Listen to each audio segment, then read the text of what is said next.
So let's get on to changing the oil. That's supposed to be changed out every 6,000 miles, every 10,000 kilometers. You may want to change it more frequently if you're riding a scooter pretty hard, highway speed frequently. One thing you see is it's not on the center stand. Center stand happens to be in the way of the oil filter and the oil drain on the right side of the scooter.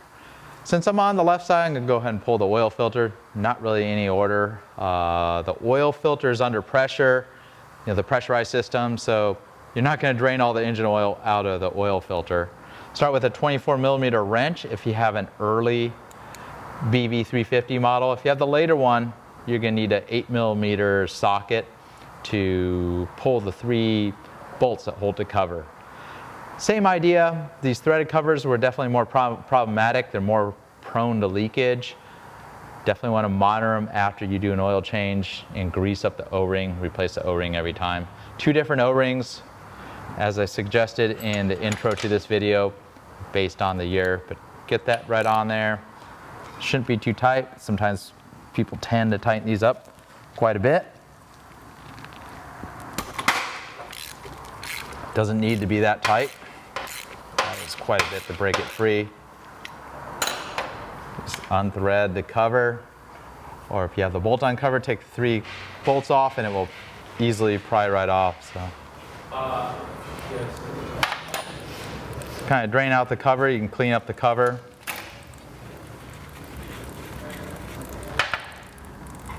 Pull the element out. You want to save this little spring. So go ahead and wipe the inside the housing out. No big deal if there's a little residual oil. It's not going to hurt anything. Take your new oil filter.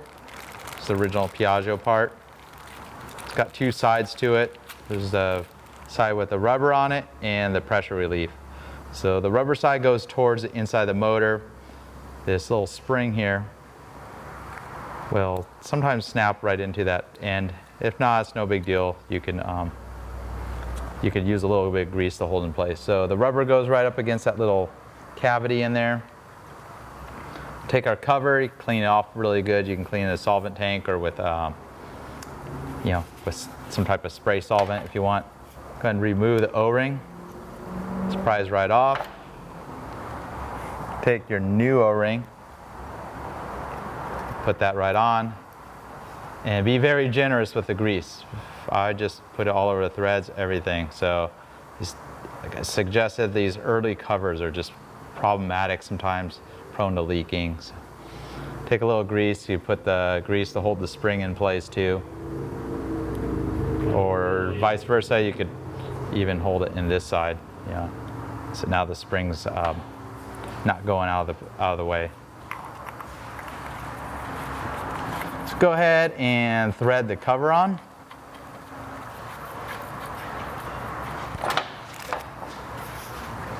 .24 millimeter wrench.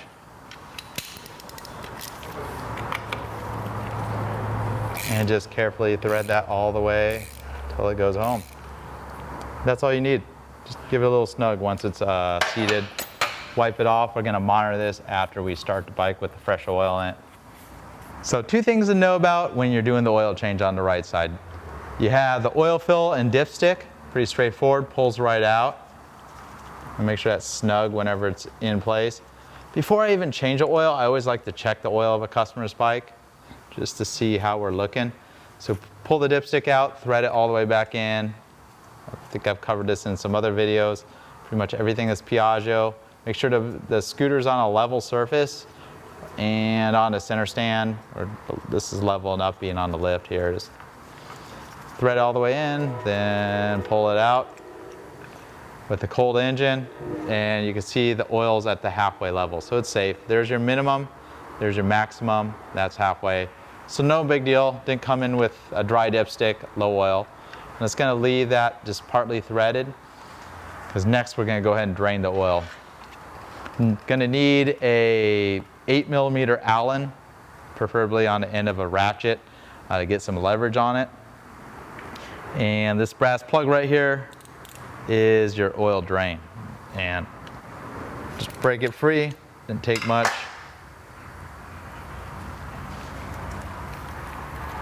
Pull that off, and there's going to be a copper crush washer. And I have our oil pan that's specific for changing oil on small motorcycles, scooters. The capacity's about 1.5 quarts is what's going to drain out. And go ahead and clean the oil fill. Go ahead and let that drain. Don't need to watch that. So you're going to need 2 quarts or 2 liters of oil to do a full oil change on the BV350. This is the TOOL 5100. It's a 15W50. That's the weight that's specified for the BV350, Beverly 350. Part number on this oil is oil 15W50M. It's a synthetic oil. It's pretty inexpensive, popular oil. We do have other brands available. You can find on our website, scooterwest.com. Got the oil drain. You want to start with a new crush washer, and this is part number crush washer -M16. The oil drains down to the last trickle. Not really that critical. I've had completely filthy oil. Drain it all. Also keep in mind, if you have a warm engine, it's going to drain the oil much more thoroughly and quickly. Just the oil is going to be thinner. You know, the viscosities with warm oil is always going to be a little bit thinner, so it's more readily going to drain out of the engine. But no big deal. I mean, today's a warm day here in San Diego. Got the vast majority of the oil out for just a standard oil change. Don't want to over torque this. Just give it a snug with a regular wrench, and that's all you need to do. Seat that crush washer. So to refill the oil on the engine, it is possible just to pour it into that small opening. Highly recommend some sort of funnel. This is a funnel that's kind of specific for the motorsport industry by Redline Oil. Our part number on this is Tool Funnel. The angle's a little steep on it. You know what I do like is it sticks into the threads, so it kind of stays in place. And I'm going to go ahead and pour the full quart in there. Make sure I don't overfill the funnel. No big deal, just pour it right in. There you go. And if you want to be a little more environmentally conscious, you can let that sit there for 5 minutes if you want to get the last drop of oil out of your bottle. And not the best thing to be throwing oil bottles away. Not really readily recyclable from what I understand. Don't want to leave the oil material behind in them. So let that sit there for a while, drain it out, then move on to your second liter or quart, and go ahead and pour about half of the quart in there. Capacity is 1.6 liters for a full oil change, but obviously there's some variables to it. 1.5 is perfectly fine. I tend to fill them up to 1.5, start the motor, let it go through the oil filter, then check it with the scooter perfectly level, and just top off as needed. Doesn't need that much. I think this, to bring it from the lower part of the dipstick to the top, is like 300 cc, something like that. But I'll pour about half that in.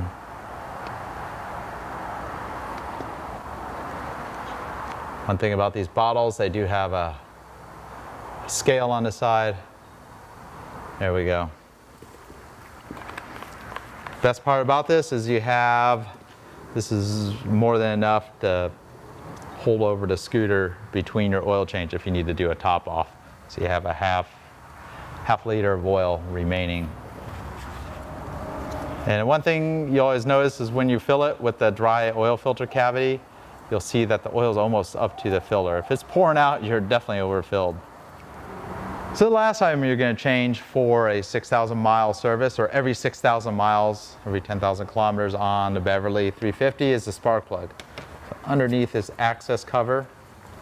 Also keep in mind, if you're doing the valve adjustment, you're going to have the spark plug out, so that would be due on the major service. And you take a small flat screwdriver, and there's a little pry spot, just to pull that little cover out. And inside there, obviously you see a spark plug cap. What I tend to like to do is just remove the whole entire spark plug cap so I can inspect it.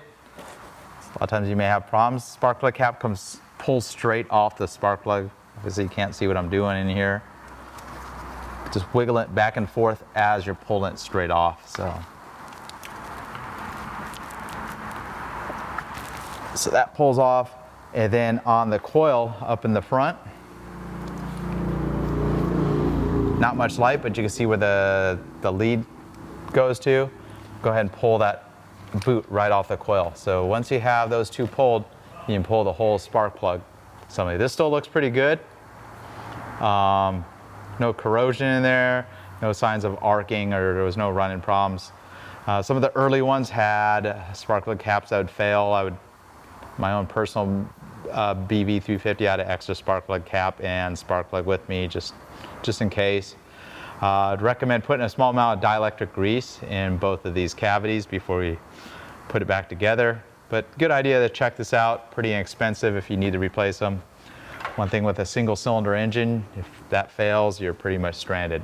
So take a 5/8 spark plug socket, and I have it on a swivel, or a wobbly style extension. Swivel will do the same thing. It is possible to get in there with a factory tool. There's a spark plug socket in the little tool kit. Not very useful, but it will pull the spark plug out. And once you break it free, then you can get something smaller to spin it out. So it's several threads. If it's binding, you're probably just gonna have to carefully ratchet all the way out.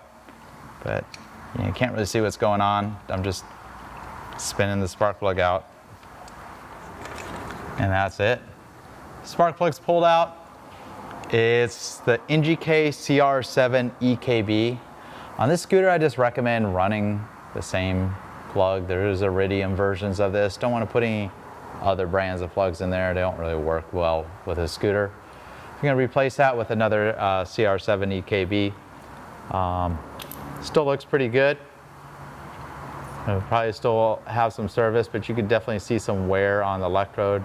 I don't know if the camera can get that. The electrode looks oval.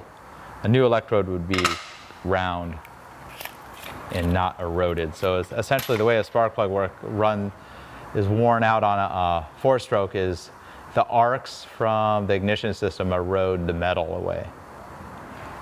Go ahead and put it in a socket. No need to put any anti-seize on this with a fresh plug. If you're reusing a plug, it may be wise to do so.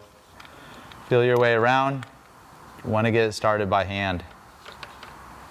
So once it's got the first couple threads, and then you can go in there and spin that on. So definitely an easier job when you have kind of tools of the trade. I have a 5/8 spark plug socket that has a wobble that's integrated into it. So people get wrapped up on the torques of spark plugs, but to me it's all feel. You wait until the spark plug's seated. So right now it's seated by hand. And you can kind of feel, and it's not, there we go. See, it just stopped right there. Now go about 1/4 is all you need. And that's enough to crush a brand new washer on the spark plug. The washer being this little washer there. It will feel different if you reinstall an old plug, but that pretty much does the trick. Just a small amount of dielectric grease, mainly on the boot. Keeps the moisture out. And straightforward enough, just snap the coil boot onto the coil. Make sure it snaps. It's on there tight. Last thing you want to be doing is hit a bump on the highway and lose ignition. Same with the plug. We'll make a distinct snap. So I just felt the snap. You can feel it. It makes a small audible click. Give it a tug. It's definitely on there pretty tight. That pretty much sums up the spark plug. No real need to mess with the spark plug except for at the service intervals. Pop the little cover back in. Single screw with a T25 Torx driver will put that back in place. And there you go. Those are all the items that you need to change for any of the services on this scooter. Standard services, that is. I'm not counting the brake pads and every 2 years where they recommend flushing the coolant, which I highly recommend. And the brake fluid, they also recommend every 2 years. You probably get away with letting that go a little longer if needed, but not recommended by the manufacturer. Last, I'm just gonna go over a quick summary of other items I checked during a service. This is routine stuff you should just be checking on your own scooter, you know, every couple rides anyways, or every few hundred miles. So the coolant is located underneath this little cover right here. And they use a pressurized reservoir. So the cap, the radiator cap is also the cap where you fill it. So the reservoir is all located inside the bodywork. And inside there, you'll see some marks. Make sure it's between the high and the low, not above the high and not below the low. If you're above the high, you're gonna end up with a leakage on a hot day. And unfortunately, it usually comes out on your lap right there. Check your tire pressure, obviously. That's something you should be doing frequently. Check the tire tread. Don't want to overlook that. Look for the tread wear indicators. About 1/16 of an inch or a millimeter left. Definitely time to change out those tires. Brake pads, you know, visually inspect those. Look at the thickness of the material. I don't need to show that, but it's kind of, you know, part of the scope of this kind of level work. You can inspect that. There's the metal back of the brake pad and the friction material. Definitely don't want less than a millimeter. You could wear it all the way down, but not really worth it. Obviously check them when you do the tires. Sometimes if they're marginal, have half their life, I just change the brake pads anyways. Pretty much that's it. Pretty much summarizes everything we do. Lubricating some of the pivot points on the levers, the center stand pivots, I'd grease those up, the side stand pivot. Other routine, or not, I wouldn't call it routine maintenance. Other things I've seen with these scooters is the fork bearing sometimes will develop a notch, so it's a pretty labor intensive job, but you can pull the fork out and re-grease those fork bearings. Definitely get longer service life out of those fork bearings once you do something like that. So that pretty much concludes all the service on the Beverly 350 or BV350 as it's known in North America. This motor is also used on some other scooters. There's an MP3 350 in other markets in Europe, I think. An X8, which is kind of more the executive style scooter, not the big wheel scooter like this Beverly. All the same motor. I like this motor quite a bit. It's got quite a bit of power for being a lightweight scooter. Doesn't weigh quite as much as the 400 class scooters, but it's definitely a snappier, faster, more agile scooter. That's why I kind of ride one. That's why there's 6 other employees that work for the shop have had them, and currently 4 employees have them right now. Over the Vespas, we all love Vespas here. We all love, eat and breathe the Vespas, but when it comes to a tool for the highway, I don't think you can beat the BV350. Until next time, it's Robot here from Vespa Motorsport and ScooterWest.com here in San Diego. So if you're looking for any of the parts or tools to do any of the services, check us out, ScooterWest.com. Follow us on Instagram, Facebook, Vespa Motorsport. Follow me, Robot Vespa. Till next time, Robot here.